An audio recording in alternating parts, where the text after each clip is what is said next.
Bonjour à tous, bienvenue sur la chaîne WinDev Nurse. On est samedi, un nouveau vidéo tutoriel sur le W langage et sur WinDev. Et aujourd'hui, on va parler de l'onglet dans WinDev. Alors avant de continuer, je vous rappelle que si vous aimez la vidéo, vous likez, vous vous abonnez. Il y a toujours les petites cagnottes Litchi. Merci aussi aux donateurs. Il y a Karim qui vient de se rajouter. Merci à toi d'avoir participé à la chaîne, c'est super sympa. Et puis maintenant, ce qu'on va faire, on va passer sur le PC et on va parler de l'onglet simple, pardon, et comment le manipuler avec WinDev. C'est parti. Allez, c'est parti. Maintenant, on est sur mon PC. Alors, on va juste créer une petite fenêtre toute bête, comme d'habitude. Ça, vous savez faire. Hop, je la crée. Voilà, je vais l'appeler onglet, la fenêtre onglet. Très bien, là je vais juste rajouter un petit bouton pour qu'on puisse mettre du code. Voilà, je vais prendre le bon style. C'est parti. Et maintenant, on va rajouter l'onglet. Alors pour faire ça, on va aller dans quoi? On va aller dans Création, vous voyez ici, et dans Conteneur et les onglets. Alors là, il y a différents types d'onglets. Alors aujourd'hui, on va rester sur l'onglet simple. Et l'onglet dynamique, je vous ferai une vidéo un petit peu sur un autre samedi parce qu'il y a des petites choses à manipuler et on fera appel aux fenêtres internes, ça sera pas mal. Donc je crée un onglet, voilà, je viens le glisser, vous voyez que c'est super, il prend automatiquement la taille de la fenêtre. Et puis vous voyez que là, bon, il y a des volets 1, volets 2, etc. Alors déjà pour renommer les onglets, c'est très simple, vous double-cliquez dessus et vous tombez sur on va dire le format type de WinDev avec les 7 onglets, là pareil, ils appellent ça aussi des onglets. Donc on va lui donner un nom, on va l'appeler ONG onglet par exemple, voilà, ça va être le champ. Et puis ici vous avez les volets. Alors évidemment vous pouvez tout à fait eh bien, renommer un volet. On va appeler par exemple un volet administratif, par exemple, et puis un volet statistique. Voilà. Alors, bon, c'est purement pas de choses particulières. Pour moi, ce que je vais vous montrer, c'est comment les utiliser. Alors, on peut les intervertir aussi, c'est possible. C'est-à-dire que vous avez là, ici, la possibilité d'en remonter. Vous voyez que statistique est revenu en haut. Là, je vais redescendre. Et puis, vous pouvez aussi en créer d'autres en cliquant sur Nouveau. Alors, ça pourrait être par exemple Action. Enfin, on s'en fiche un petit peu, c'est pas le but. Ce qu'on veut, c'est juste voir comment est-ce qu'on peut l'utiliser. Alors, comme tous les champs de WinDev, vous pouvez les rendre visibles ou invisibles, actifs, inactifs ou grisés. On peut même rajouter en fait une petite image, vous voyez ici dans cette partie-là. Là, je vais aller dans le catalogue. Puis je vais prendre, je vais aller chercher une image, par exemple administratif. Je sais pas si ça existe dans le catalogue. Voilà, je cherche. Bon, voilà, par exemple, là, on a un petit stylo. Là, hop, je vais le prendre. Donc là, on vous le positionne. Vous pouvez changer l'orientation, inverser, horizontale, verticale, etc. Bref. Et hop, voilà. Et si je reviens, vous voyez que le petit onglet a pris eh bien, le dessin que j'ai rajouté. Alors on peut aussi ne pas mettre de libellé, hein. C'est aussi possible de garder l'image, c'est faisable. Si je fais un petit go sur cette page, bon, on voit que voilà, il y a des onglets, hein. On peut jouer avec. Alors ça sert à quoi en fait ces onglets? Les onglets c'est un petit peu pour éviter, si vous voulez, si je reprends le projet, rappelez-vous, hein, il y avait donc des patients. Alors, par exemple, hop, je voulais ouvrir un patient, ça m'ouvre une autre fenêtre. Puis ensuite, je peux encore faire un nouveau, ça m'ouvre encore une fenêtre. Et très vite, on se retrouve avec plein de fenêtres à l'écran. C'est pas super, quoi. C'est pas génial. Et là, l'onglet, en fait, il vous permet surtout d'aller superposer des informations sur une seule page. Alors ça fait un petit peu style de ce qu'on appelle de ces single page applications. C'est toujours un peu cet esprit que j'ai déjà abordé avec la fenêtre interne. Et en fait, là, au lieu d'avoir plusieurs fenêtres ou de devoir l'agrandir vraiment pour tout mettre, ben, vous pouvez mettre des champs sous ces onglets. Alors, par exemple, ici, on va mettre un champ de saisie. Vous voyez? Alors, tout bête, hein, je vais l'appeler nom, hein, par exemple. Peu importe. Voilà, nom. Voilà, je vais le copier, le coller. Je vais mettre prénom. Alors, c'est pas beau du tout ce que je fais, mais c'est seulement pour vous montrer. Et puis, vous voyez que, hop, si maintenant je joue cette fenêtre, bon, ben, ça apparaît sur le premier onglet, mais pas sur le deuxième. Imaginons, je veux bouger un des champs et le positionner sur un autre onglet. Eh bien, ce que je peux faire, je vais aller ici, à clic droit, et associer à un onglet. Alors là, on me propose tous les onglets disponibles. Donc, je vais mettre par exemple l'onglet Action. Voilà. Vous voyez qu'il a disparu quasiment. On le voit, on voit qu'il est là, mais le libellé a disparu maintenant. Et si je fais un OK sur la fenêtre, vous voyez que quand je vais dans Action, eh bien, le prénom apparaît. Alors, on peut faire d'autres choses un peu avec ces onglets. Je voudrais un petit peu vous montrer aussi une chose qui est intéressante. Alors, regardez bien par exemple, là, si je vais dans Associer un onglet, vous voyez que il y a donc le champ onglet hein, qui s'appelle ONG onglet et vous avez des petits 1, 2 et 3. Mais en fait, les onglets, quand vous en rajoutez ou si vous en mettez plusieurs, alors ils vont être considérés comme des espèces d'occurrences. D'ailleurs, on peut très bien en fait faire une petite chose, c'est-à-dire calculer le nombre d'occurrences qu'on a. Là, on a 3 onglets, donc on devrait avoir 3 occurrences.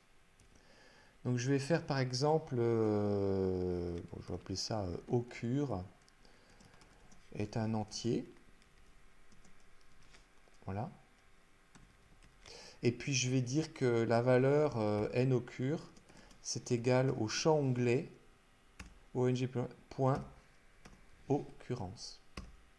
Et puis vous savez quoi, je vais le faire apparaître dans un petit post-it à côté de ça. N occur, voilà. Il n'a pas reconnu. Voilà. Alors on fait le petit test, on lance, on y va. Alors, il y en a 3, je clique. Et il y en a bien 3. Vous voyez là, il vous a marqué qu'il y en a 3. Alors, ça sert un petit peu à quoi, par exemple? Ben, on pourrait très bien envisager, par exemple, de sélectionner un onglet au démarrage de la page. Alors, comment est-ce qu'on pourrait faire ça? On pourrait très bien aller ici dans le code initialisation de la fenêtre. Et puis, on dit que ONG onglet égale l'indice 2, c'est-à-dire que je veux sélectionner le deuxième onglet automatiquement au démarrage. Donc je fais un Go. Et vous voyez que là, hop, c'est le 2 qui est sélectionné. Alors on peut aussi le faire par un bouton. On pourrait très bien dire, par exemple, dans le bouton, hop là, je vais dire que ONG onglet égale 3. Là, je sélectionne le troisième. Alors on y va, je fais un petit Go. Là, on est sur le 2, je clique, j'ai sélectionné le 3 automatiquement par programmation. Alors, il y a des petites choses intéressantes hein, qu'on peut faire. Par exemple, on peut aussi décider de modifier le libellé. Alors, je vais faire ça par le code. Je vais un petit peu le complexifier pour qu'on revoie les choses qu'on a déjà vues ensemble. Donc, on reprend l'idée. Hein, donc, occurrence est un entier. Hein. Donc c'est un résultat. On veut savoir le nombre d'onglets qu'on a disponibles dans la fenêtre. Donc je rappelle que noccur c'est égal au champ onglet point occurrence. Hein. Voilà, donc là on devrait tomber sur 3. Et puis ce qu'on pourrait faire, en fait, on pourrait essayer de rajouter au libellé de chaque onglet, par exemple, la date du jour. C'est stupide, ça sert à rien, mais c'est juste pour vous montrer en fait. Hein. Donc on peut très bien aller dire que pour i égale, ça on l'a déjà vu ensemble, hein, 1 à N occur, c'est-à-dire qu'on va passer tous les champs les uns après les autres. Je vous ai dit, ils sont numérotés de 1, 2, 3, etc. Et puis, je peux dire que par exemple, que ONG, onglet, alors je me positionne sur la première lecture qui sera I, et I est égal à 1. Donc je mets I ici, hein. Point libellé, c'est égal quoi? C'est égal à la valeur initiale du libellé plus date du jour. Alors la date du jour, dans ce cas-là, hein, je vous rappelle, elle va apparaître sous la forme année en 4 chiffres, mois en 2 chiffres et jour en 2 chiffres. Donc on peut le corriger. Mais enfin pour le moment, là on fait juste un petit test. Allez, c'est parti. On fait un go. Voilà. Tac, vous voyez, ça a été modifié. Alors ça n'a pas exactement été modifié comme je le souhaitais parce que ça a mis que la date du jour. Oui, j'ai fait une petite erreur. Ici, c'était point libellé. Il fallait rajouter le libellé initial de l'onglet. Allez, c'est parti, je fais un petit test en direct. Voilà, vous voyez, administratif. Donc j'ai fait la vidéo, vous voyez, le 21 octobre. Voilà, voilà. Donc ça, c'est un petit peu le champ onglet comme ça. Alors on peut aussi tout à fait, dans le clic du bouton, changer le nom du libellé. On peut dire que ONG onglet point, alors on va dire que le premier par exemple, ou le troisième je veux le changer, donc position 3, alors point libellé bien sûr, ça va être égal plus à action mais à mes actions par exemple.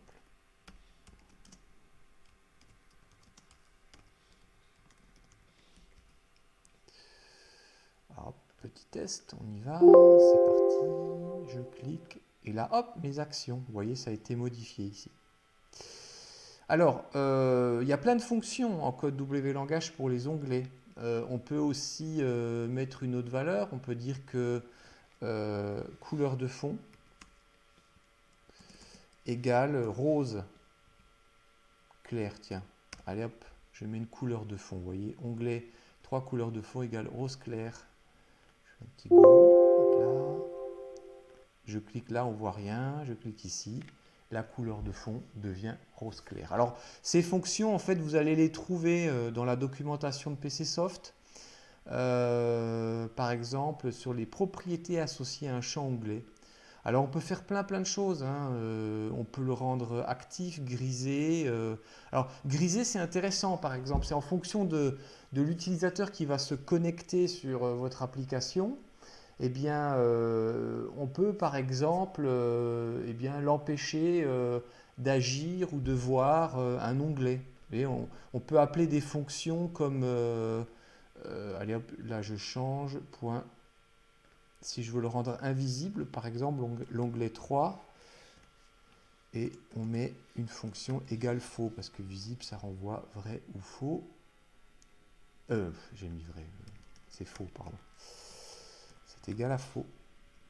Voilà, voilà, c'est parti. Je fais un petit go, donc là on voit tout. Je clique, hop, il a disparu. Donc ça c'est pas mal hein, si vous voulez donner des droits particuliers à un utilisateur en fonction de la famille d'utilisateurs qu'il est. Il y a des champs qui peuvent devenir invisibles pour lui. C'est plutôt intéressant. Alors bien sûr l'onglet, lui, on peut le personnaliser dans tous les sens, hein. Si on va un petit peu dans la partie des descriptions du champ, vous avez les styles, hein, vous voyez, vous pouvez changer les textes, les positions des libellés par exemple, vous voyez, on peut augmenter la taille du texte, ça c'est aussi possible. C'est sur le libellé du volet actif, vous avez les volets inactifs. Vous pouvez aussi donner une couleur au cadre du cadre et la couleur de fond, par exemple. Vous voyez, hop, je fais ça.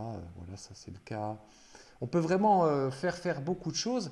Et puis ensuite, le libellé, en fait, enfin, l'onglet, il a aussi des propriétés d'ancrage. Vous voyez? Donc là, il s'étend.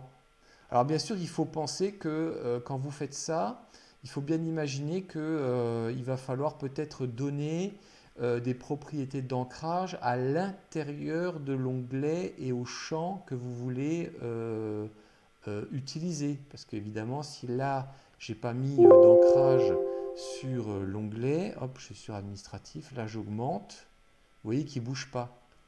Par contre, on peut très bien initialement l'agrandir comme ça et lui mettre aussi à l'intérieur un ancrage qui s'étire vers la droite.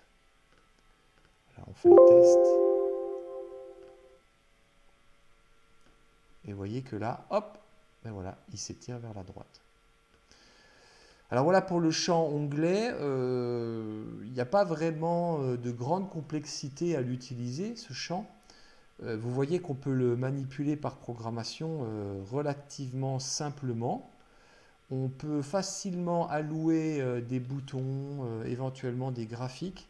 Alors, ce qu'il faut surtout imaginer, c'est que si vous avez des champs en fait, de saisie, une table avec beaucoup, enfin un fichier de données, pardon, avec beaucoup de champs de saisie, vous pouvez très bien les répartir sur différents onglets pour que l'utilisateur n'ait qu'une seule fenêtre pour vision, enfin visuellement sur son écran et pour pas que ça prenne trop de place.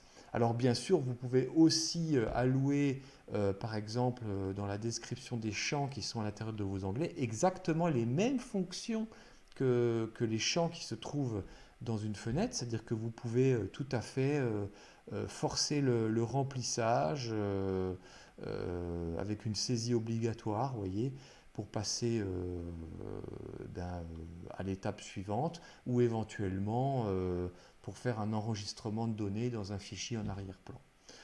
Voilà pour le champ onglet basique, on va dire, qui est plutôt simple, mais qui n'est pas vraiment très difficile à manipuler pour vous et qui va surtout vous permettre un petit peu peut-être de réduire les tailles de vos fenêtres dans vos applications WinDev. Voilà, ça sera tout pour aujourd'hui et je vous dis à la prochaine vidéo d'ici mercredi, encore une fois, sur le W langage. Allez, bye bye.